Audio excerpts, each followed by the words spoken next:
Hello again, everybody, and welcome to the Tom Sawyer Show here on HBC TV 25. We are brought to you by Wellington's Pub and Grill. I'm Justin Barrientos. Thanks for joining us today. And again, welcome to Tom Sawyer. And we really like it when you bring other guests on the show. Well, this guest never talks back. Right. But the sledge is always fun. We earned it for the fourth time in a row now over at Southwest, and Big Athletic and Adidas are our sponsor for this. So it's really a great deal. Our kids enjoy the competition part of it. And believe me, when we got done and they were running around, the pictures you see them taking with the sledge it becomes part of their time here. And so it's really been a pretty good little thing that we've got going with Southwest. Yeah, and thank you for bringing it along with the 4 years that you've won Yeah, it. it fits well barely in the studio. Right, exactly. Just kind of off camera there. All right, so overall, tell me your thoughts on the game against Southwest. I really thought we played well. We had a good motivational week. I think our kids were inspired to go play. Not just for the sledge, but in the position that we are for postseason. I think our kids took it seriously and our focus that way. Our leadership is fantastic. We didn't start out great in the game. There's always issues traveling there. It's a tough place to play, and they do a good job there. But once we got to halftime, got settled in, made some adjustments, and came back and really dominated the second half. And then we saw the team that we've been looking for. And when we're playing like that, I feel like we could be pretty good. All right, 14-6 was the halftime score, and then in the third quarter, I think you had 21 points. What was that change? What was it? Just was it a speech at halftime? What was it? No, I didn't really say anything at halftime at all. I mean, our guys know. I don't. I need to talk to them to get them excited. I think it's just execution, what we did, and we made a change at quarterback, and John Rumsa came in, and our guys were excited about that. Owen came out. He tried to play. His knee was a little sore, so and we knew we were probably going to make the change anyway, and we did. And I think guys were inspired behind John. And got out there, and we got guys involved with the game that don't normally do, and it was fun for our guys to see them really rally around each other, and I think that was the inspiration that we needed for the second half. All right, we'll kind of jump around here in the interview, but the defense really showed up. Now, there weren't any turnovers in the game, but there was constant pressure on the quarterback. Yeah, we did a great job. I thought that we played a lot of just in cover at the beginning of the game, and as I talked to the coaches and they talked amongst themselves as well, is that the guy wasn't great with pressure around his feet, and Michael Gomez was chewing on his shoes the whole time, and so were Joe Perhatz and a couple other guys. But and then you start getting into the perimeter where Nick Pridgeon took over, and Clay Scheffner really did a nice job at inside linebacker. So all of a sudden our stars started to show up once we started getting a little more heat on the guy. And yeah, we didn't get a pick, but we were on him, either hitting the receiver or hitting the quarterback, and I think that just wore on him as the second half went along. And then the great number in there is that at least 7 players had at least a half sack in the game. Yeah, we were definitely in the second half. We put some heat on. We did in the first half too, but a little more concentrated in the second half. But one is we just wore them down, and we just kept coming, and our speed and ability really wore on that offensive line. And he got a little nervous, got some happy feet, and it changed into, instead of completions, which he's very good at, especially to the Davis kid. They have a nice combination, but when you take that first one away, then he started to struggle. All right, let's go back to the offense then, as we say, kind of jump around a little Sure. bit, and talk about the play of both your quarterbacks, of Owen Burke and John Rumsa, and how both of them performed. Well, we always know that they're both going to be prepared and ready to go, and there's no question about that. We saw that again on Saturday. Owen, his knee was sore. He's got a bursa. There's nothing structurally wrong with his knee. It's just had some swelling in it. So we thought he could go. He made some nice throws, but he wasn't himself. And we had talked about it, before the game, that if it's not right, John's a great option. Mm-hmm. And he came in the game and did just that. He's 5 for 5 and threw 2 touchdown passes and led our offense. And he thought he was a running quarterback for a couple times, so we'll talk about that later. But more importantly is that the leadership that oozes out of John Rumsa was evident, and the offense responded to it. All right, and then special teams-wise, there were no field goals attempted by either side, but Paul Ortiz did a great job punting and with the kickoffs. Yeah, he did a nice job flipping the field. We always have wind at Southwest. It was kind of a diagonal wind towards our bench from our right as you look at it. So for a right-footed kicker, sometimes that's a problem because it just kind of hangs up there. But he didn't kick the ball as great as he can, but he did what we had to. And a couple times we were backed up, where we had a couple penalties that were foolish, that all of a sudden we're kicking off from the 20, and we handled that. And 2 parts to that. One is he did his job, but the second part is those young kids on that kickoff team are really starting to understand how to play first, and now they're making plays, down they're even on that, we kept them inside the 40-yard line after a 15-yard penalty. So our special teams units are really starting to understand how to play. All right, and then you didn't have a whole lot of opportunities on the kick return game, but Isaiah Hall had a 51-yard return. Yeah, he did. And, to start the second half, they came out late out of halftime, so we started with a 15-yard penalty on them, and then we had the long return. So we started the second half, our first offensive drive, from like their 30-yard line going in. So that was a great, again, another inspiration, I think, to start the second half, got the engines running a little bit. But Isaiah is a tough kid. They don't kick it to Jake Blue very much anymore, but they might want to think twice about kicking it to him as well. So we did get some sky kicks. They just pop them up in the air, you call fair catch, but we did some changing. We also put Darrell Williams in one of the up backs. He's our next return guy. Well, all of a sudden they kick it, he catches it, he takes off too. So we got some weapons there and that kick return unit that are fun to watch. All right, let's talk about some of your leaders. You talked about Jake Blue. He ended up being the leading receiver, I think, with 90 yards receiving. Talk about what he was able to do aside from not having the ball kicked to him. Yeah, I think what we're getting really good at offensively is taking advantage of the defense. They're playing on the corner on the number one receiver, but Jake's in the slot and their safety's 10 yards back and there's nobody else. We just throw the bubble to him, and we did. He was averaging almost 20 yards a touch. We were just going to keep doing it until they changed, but we wanted to do the rest of our offense too. And again, Sam Santiago Lloyd rushed for 140 yards. I mean, he had another big day for us, and he's punishing. Landon Jacobson comes in, he scores a touchdown, and even Johnny Chamberlain, one of our seniors, scored his first touchdown in his career. So for a guy that completely works his tail off and has for the last 5 years, for him to go in the end zone, I think everybody was excited for Johnny. All right, and then Nick Pridgeon ended up getting the MVP award. We'll talk to him in just a little while, but your thoughts on the game that he had. It was, 12 tackles and 1.5 sacks during the game. Well, it's kind of funny because our expectations of Nick are so high that we feel like that's just a normal day's work, but he controlled the outside edges, but he also played inside a lot more. Due to some injuries, he's playing inside linebacker, and that's some of the things we've talked about that the NFL scouts are looking at as well, as maybe he'll move inside, maybe he'll stay outside, we're not sure, but for his kind of more full-time in there this week, he really showed that he can play at that level. I mean, he was making a lot of tackles for losses, pressures on the quarterbacks, and disrupting the run game. And he just a menace on the outside. So I think it was not just a normal day. It appears to be, but he's playing at a very high level. It's fun to watch. All right, we'll probably get to this a little bit more towards the end of the show when we talk about this week against Augustana. But last couple of weeks and now these next couple of weeks, it's almost kind of playoff mode right now for you because you have to win out. Yeah, we've been in this kind of mood ever since we left the field at Moorhead. A come from behind win there. We taught ourselves some things. That one, you're not behind, it's not over. We came back, so we know now that we can do that in any game. But more importantly, lifted our confidence. We have a lot of young players that are playing at a very high level. So all of the teaching is starting to show up on the field now, and it's really exciting.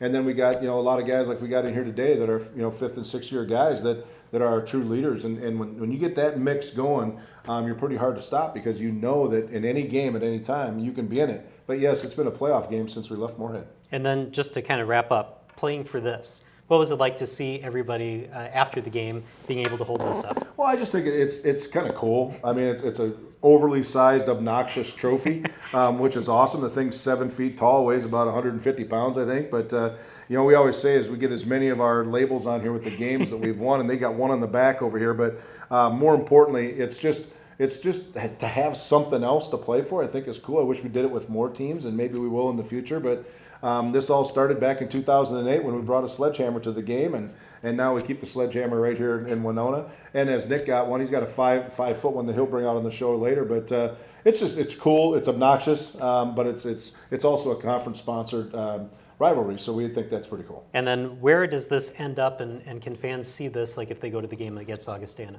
Yeah, we keep it right in the lobby as you walk in the stadium, so people going up to the suites and those kind of things, and then we always have it with us for recruiting and those kind of things, but otherwise we try to keep track of it so somebody doesn't steal it, but more importantly, it'd be tough to steal because you can't really put it even in a car. Right. So. But it's something our guys have taken a lot of pride in. We don't just think it's funny, we think it's important. And anytime our kids think something important, they go out and get after it. All right, very good. We're going to take a break here on the Tom Sawyer Show. When we come back, Nick Pridgeon will join us. It's right after this. The Big 12 is not for the weak. You face Red River shootouts and destructive cyclones, with Cowboys and Longhorns ready to take you down. Every week, you fight or surrender. Win or lose, you do. Or you don't. There is no other choice. Big 12 football on FS1. Or watch anywhere on the Fox Sports app. Get ready to rock the block. 4 top designers, 4 suburban homes. The renovation showdown is on. This is my turn. I don't like to lose. This is gonna be fun. I'm gonna crush the competition. It's time to rock the block. Rock the block. All new Monday night at 9 on HGTV.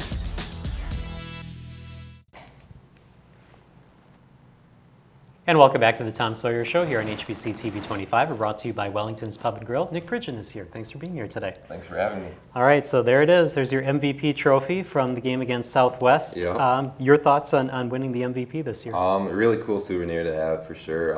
I definitely worked really hard to get this, and at the end of the day, the stats lined up my way and ended up getting it. So I'm really happy about it. A lot of guys contributed to the success of our defense, and that's where my success came from. So I'm really grateful to have teammates that have my back. So. All right, as we said, 12 tackles and 1.5 sacks. I think the 12 tackles, it's a season high. It might be a career high here at Winona State. Yep. So your thoughts on how you were so successful in this game? I definitely think that the fact that I did line up on the inside more than normally, like Coach said, is a full-time job for me this game. Normally it's a part-time job where I'm getting 6-8 reps maybe at inside. The fact that we knew they were going to throw the ball at, we stayed in nickel personnel, and that's where I line up in the inside. Being able to play both sides of the field and being able to contribute both sides of the field really gave me that opportunity for success. So that's why the stats came my way. So. All right. You look at the whole year you've been playing that way, and and we have we've had a lot of scouts in, those kind of things, talking about the NFL. But how important is it for you to get experience both on the inside and outside with some of the conversations you've had with some of the NFL teams? It's definitely important, to get that on film. But at the same time, for me as a player, and if I want to grow as a player, being able to experience different positions so that I understand the defense better is very important. So being able to play a full game at inside definitely helps me understand their job and what they're seeing later in the future when I'm back at outside, and I know how they're going to play it, how I would have played it. So being able to experience both positions like that is really important, not just for the future, but for the rest of the the season. So. You look at why don't you just explain what the difference is between the two? So leverage is the biggest difference in my eyes when I look at outside linebacker, inside linebacker, outside linebacker. Perimeter guy, mainly have to keep outside leverage with everything you have, anything to the flats, mine. Whereas in the inside, your keys are also different. When I'm out there, I'm looking at the receiver, the tackle. Inside, you're looking at the back, quarterback, guard, stuff like that. So those are probably the two main differences right off the bat between the two positions. They may kind of go hand in hand, but as linebacker, how much is just instinct? How much of it is studying film? How much of it is just reading what's going on in the field? So I think it's pretty equal across the board between all those aspects. I definitely think at the end of the day, instinct really helps you out, but having your eyes in the right place, knowing your job because you watch film, they all play hand in hand. So yeah. All right. You look at the leadership that you had. Obviously, plus he's our first-time, 3-time captain we've ever had. So talk about your leadership role and how it's meant now that you're finally at the twilight of your career here. But how has that really changed, and how important is that for you to be a captain 3 times for the Warriors? Very important. It's a great honor to be voted as a 3-time captain. Just shows the level of respect my guys have for me and I have for them. So I'm really happy that I got put in this position again. But at the end of the day, nothing really changes. I still lead the same way, on and off the field. And then, being surrounded by great leaders that aren't captains makes my job so much easier. Guys like David Smith, who's very vocal, John Rumsa, guys on the offense like that. So having other leaders from older guys makes my job as a captain really easy. So. Kind of like on the offense, we have a lot of young guys around you too. Joe Perhats and some of these redshirt freshmen are really playing pretty well. What's your role in trying to help these young guys figure out what to do on during the middle of a game. So, just like me, everybody makes mistakes, and I think I'm there to help them make sure that they don't make the same mistake or that they're not, hanging their head on a mistake. Because, that happens. Football's football, mistakes happen. During the game, I missed a, pull call to Clay, and, the next play, he missed a pull call for me. So, it happens. He didn't do that just to get even. He might have. I don't know. I'll have to talk to him about that. But, it happens. And, I made sure that, I apologized for it, but on the next play, and then he apologized for it as well. So, things like that, making sure that they don't hang their heads on, mistakes is probably my biggest role for the young guys. All right, I want to slide one more question in here. As Coach alluded to, there's been NFL scouts that have been taking a look at you. How much do you pay attention to that? How much do you kind of put that behind you and just focus on the task at hand? Really, my focus is on the task at hand. Like this week, all on to Augie. I haven't had a scout in here in a while, which is, could be a good thing. But when they do come in, I do want to make sure that my focus is on them and they make sure that, I'm bought into the idea of going into the NFL. But at the same time, I try and really focus on, practice that day, lift that day, and the game that week. So. All right, well, thank you for coming in here, and congratulations on the MVP and the season that you're having so far. Thank you. All right, we're going to take a break here on the Tom Sawyer Show. When we come back, John Rumsey will join us right after this.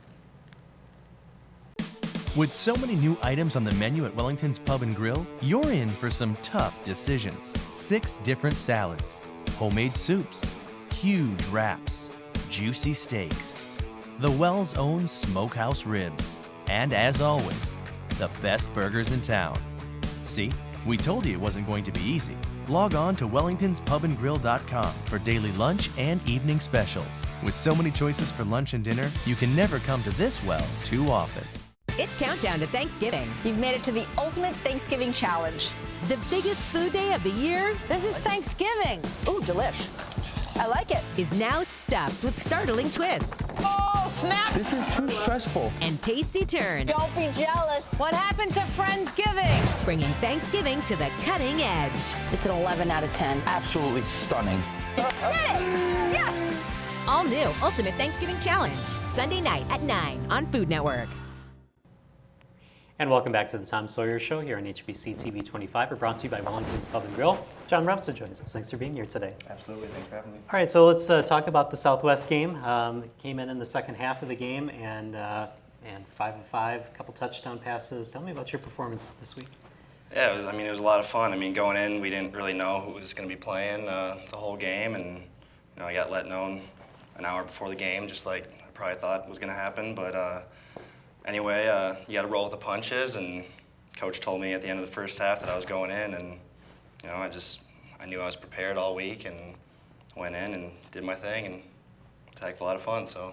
All right. You look at that game, and the guys around you, pretty nutty.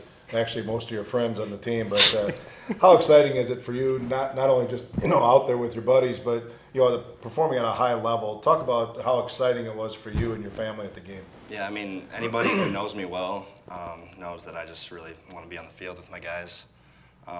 So to be able to share that with my family, my family has been to every game, and I barely play. So that's pretty special for me and for them. So. To see me put a body of work together like that, it's really special for us. A couple times, talk about the touchdown passes because they were right on, and then plus we had 2 of your receivers that only got to the 1, so our running backs got to take them in. But talk the pass to Tyler and that kind of stuff. How exciting was that?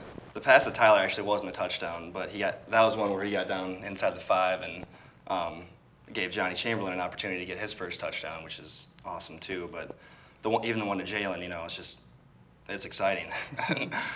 Coach saw I got pretty excited on Saturday, so yeah, it was a good time. Well, I think you jumped over me when you were running around the sideline. But a couple times, yeah. What an exciting part. All right, I want to ask you about being a quarterback, because obviously there's only one that can be out there on the field and playing, but everybody else that are quarterbacks on the sidelines, you're not just standing there, you're working too. Tell me about what the quarterbacks do during the game. Yeah, Coach Keller always says that backup quarterback is one of the hardest positions on the team to play because you never know when you're going to get to play. You always have to be prepared. Basically, there's 2 of us over there doing signals during the game, calling the plays in, and we're always watching. We know generally what coverages we're going to be getting that week, but we're always trying to help Owen off when he comes off to the sideline, to tell him what we're seeing too over there, and also telling Coach Keller what we're seeing. So. All right. So how many times a game are you seeing something that maybe the coaches don't see or the guys out on the field don't see? Every drive. Every drive. Yeah. Okay. Just a different perspective. But the other thing is I wanted to share is just about your leadership on this football team and how important that is. And Nick mentioned it as well. But being a fifth-year guy, a guy that's been in our program and given everything they possibly can to our program over the years, one, it's remarkable. But two, how do you feel that importance on our football team has been for you? I mean, I can just tell the guys want to play for me when I'm in the game. Guys definitely want to play for Owen too, but I know that when he comes off and I go in, I know that every person on that team is going to play for me. And I think that's way more important than a lot of people realize. All right. Well, I know that when we talked to you last year, one of the things that you talked about staying here at Winona State was the camaraderie, the family atmosphere, that all that is around. How does that continue now into your senior year, and how do you try to make sure that continues even after you're gone from this program? I guess every game we get a little bit deeper, and every game I realize how much more I love my teammates. And I just try to spread that to each of them, let each of them know that, and hopefully that can continue with this program. Right. The last question I have for you, John, is looking in the future as well as going into education, math education, be one of the best teachers I know for sure that'll come out of this place. But that and coaching, what is your sights down the road as far as doing this crazy job that we're doing? I mean, coaching is definitely in my mind. I'm going to be a math teacher, so that's kind of the first thing on my mind right now. Get into that for a few years here and see how that goes, and maybe down the road, get some higher education and maybe jump into administrative role, or maybe a higher coaching role too, but who knows. But yeah, for the first couple of years, get into a math teaching job and see how that goes, and just be doing something I love, hopefully. So. All right. Well, thank you for joining us here today, and good luck the rest of the season. Absolutely, appreciate that. All right, we're going to take a break here on the Tom Sawyer Show. When we come back, we'll talk about the Augustana matchup that's coming up right after this. The Big 12 is not for the weak. You face Red River shootouts and destructive cyclones, with Cowboys and Longhorns ready to take you down. Every week, you fight or surrender. Win or lose, you do. Or you don't. There is no other choice. Big 12 football on FS1 or watch anywhere on the Fox Sports app. With so many new items on the menu at Wellington's Pub and Grill, you're in for some tough decisions. 6 different salads, homemade soups, huge wraps, juicy steaks, the Wells' own smokehouse ribs, and as always, the best burgers in town. See, we told you it wasn't going to be easy. Log on to wellingtonspubandgrill.com for daily lunch and evening specials. With so many choices for lunch and dinner, you can never come to this well too often. And welcome back to the Tom Sawyer Show here on HBC TV 25. We're brought to you by Wellington's Pub and Grill. I want to ask you about the whole brotherhood family kind of aspect of football, because when I was looking for articles about the guests and about the show this week, I kind of clicked on the link of the Football Players Association and kind of saw your football the pitch to join the FPA and that sort of thing. What is it about the game of football that instills this kind of brotherhood mentality? Well, I really truly believe it's the greatest team game on the planet, and I mean that because it does take a lot of people to be successful. Not just that there's 11 people on the field at one time, but you look at we got 85 guys that dress at home games, and we're playing a lot of times up to 60 of those players. But I think the camaraderie, because especially high school football is amazing too, but college football is hard. We'll start there. It's hard work, and there's not a lot of kids that are going to spend the time, the effort, getting after injury. But if you can't pull it together and hang out with each other, you can never be successful in this game. So when you look at the power of the game and what it gives to you, that's why so many people want to hire our players. We have all kinds of companies all around the country that want to hire football athletes. athletes in general, but especially football guys, because one, you have to be a teammate. You saw two of the best ones I've ever had sitting here today. But that camaraderie is critical because it's so hard that if you don't stick together, nobody else is going to be with you because everybody else sees a win or a loss. Our guys see the daily grind and the repetitiveness of a football season. You can't do it alone. You just can't survive. And so when we talk about family, we actually really mean it. And, it's kind of a cliche thing, but, we've had over 90 brothers combinations and or fathers and sons. And I think that's really important. So I try to do that as much as we possibly can, is bring people into our program that have a legacy to Winona State. And I think that just builds, one is the family itself, but also the team commitment that, hey, we're truly all in this together. And I think that's why we've had so much success over the years. And now your last regular season home game is coming up this weekend, and it's senior day. Tell us a little bit about that and what that kind of means to you. Well, it means a lot to me because I've always been a senior-driven coach where I know that this is our last go.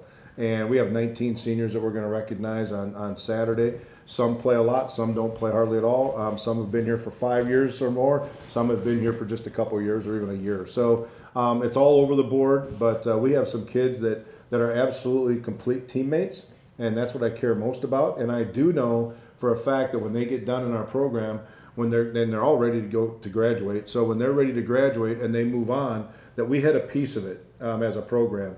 And I say that in recruiting to their parents when we start, that we'll stand at graduation day and look at him now. And every one of those kids is on track to do that, and I can't wait to see what they do next. All right, and then coming up then, Augustana. What do you know about Augustana? And as we said, I mean, these games now, they feel like playoff games already. Yeah, it's a playoff game, no question. It's a home playoff game, so it's awesome. There are a lot of fun things around it. We just got to go out and execute. They're a good football team. I think defensively, it reminds me a little bit of St. Cloud and or Mankato. And at the same time, offensively, they're a little bit more pass heavy. So they're going to remind me a little bit more of Bemidji again. And also a little bit of what we just saw at Southwest. So they're going to throw it around. But I think that we have the edge, and one at home. Two is our special teams play, and three is execution. So when we do things right, we can play anybody.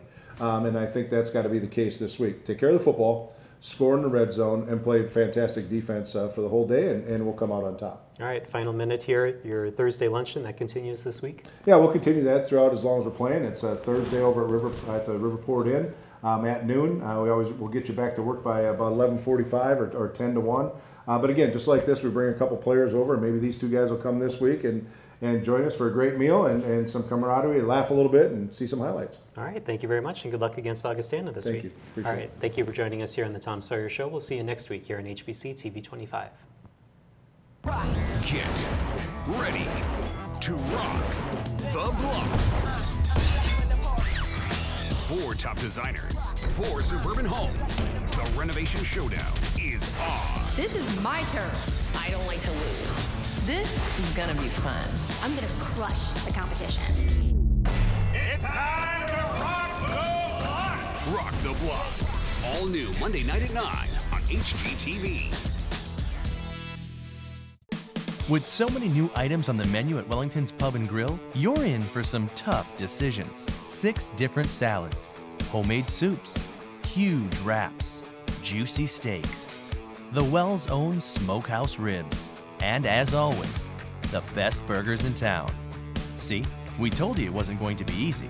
Log on to wellingtonspubandgrill.com for daily lunch and evening specials. With so many choices for lunch and dinner, you can never come to this well too often.